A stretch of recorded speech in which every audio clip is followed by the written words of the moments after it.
Dear students, welcome back to History class. Today let us start Unit 7 Freedom Movement.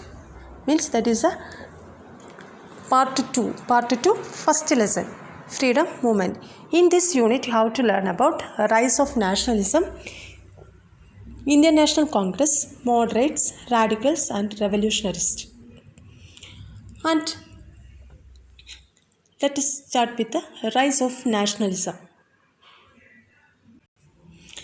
And here nationalism means what? Nationalism means loyalty and devotion to a nation. That is the nationalism. Indian freedom movement is very important chapter in the Indian history. And before this movement, we came across the kings. So many kings, they fought against the foreign occupation. But these fights were only for their political goals, means to solve their political problems. They made the fight against the foreigners. Then also they fought against the foreign occupation. So we can consider this is the beginning of nationalism. And during the second half of the 19th century, so many developments started in our country, like expansion of communication and roads, expansion of English education, journalism, and so many cultural associations they started. But people suffered a lot because of this British rule. And because of this reason only so many farmers and the tribal agitation took place. And Indians who suffered in the hands of the East India Company put up strong resistance in the form of First War of Indian Independence in 1857. Because the Indians suffered more because of their rule. Because of this reason only, they started the First War of Indian Independence in 1857. And after the First War of Indian Independence, it ended the rule of East India Company.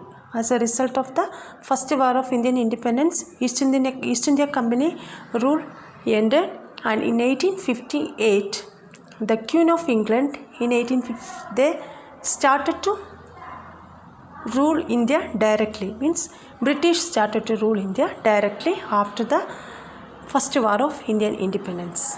East India Company, they ended the rule.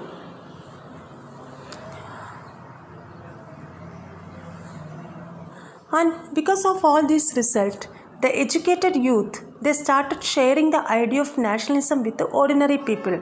And nationalism found in the roots as a concrete concept.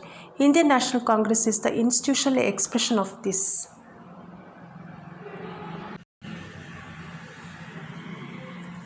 Next, let us discuss about Indian National Congress.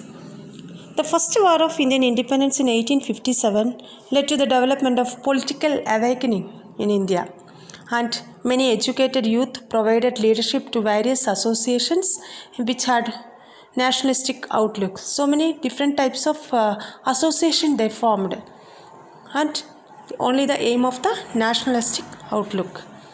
Among them, Hindu Mela, All Indian Associations, Pune Sarvajanika Sabha and the Indian associations are important. In this association, these are the important associations started.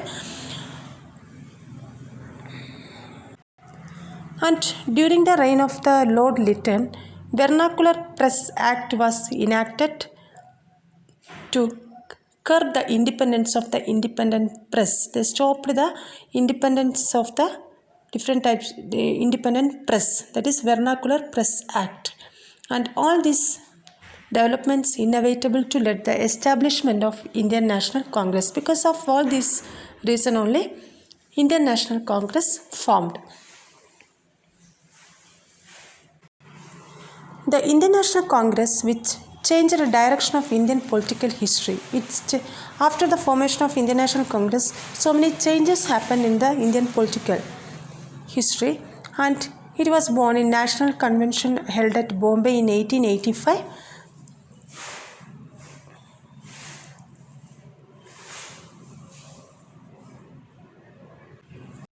W.C. Banerjee was its first president.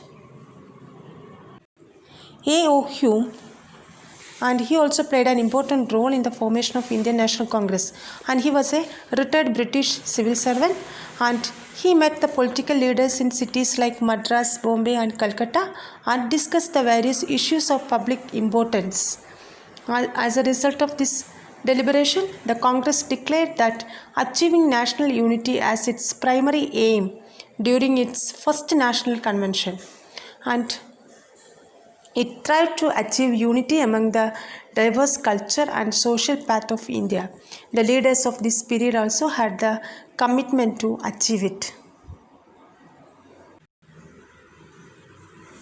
And newspapers were published in different regional languages, and because of this different regional languages newspapers issued, because of this only in these newspapers and all they discussed various social issues, and as a result various political issues reached the people.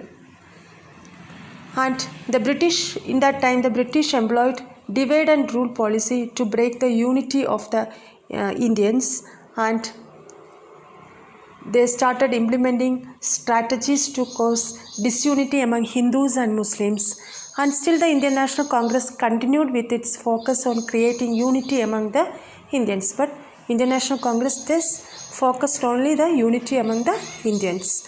During the later part of 19th century, differences of opinions arose in the Indian National Congress due to their differences in ideology, beliefs and execution styles. They are identified as moderates and radicals. After the later part of 19th century, different opinions started in the Indian National Congress leaders, and because of their different opinion and the belief and all, they started to divide. These leaders started to divide, and they are known as moderates group and the radical group. In next class we will learn about moderates and radicals. Thank you, students.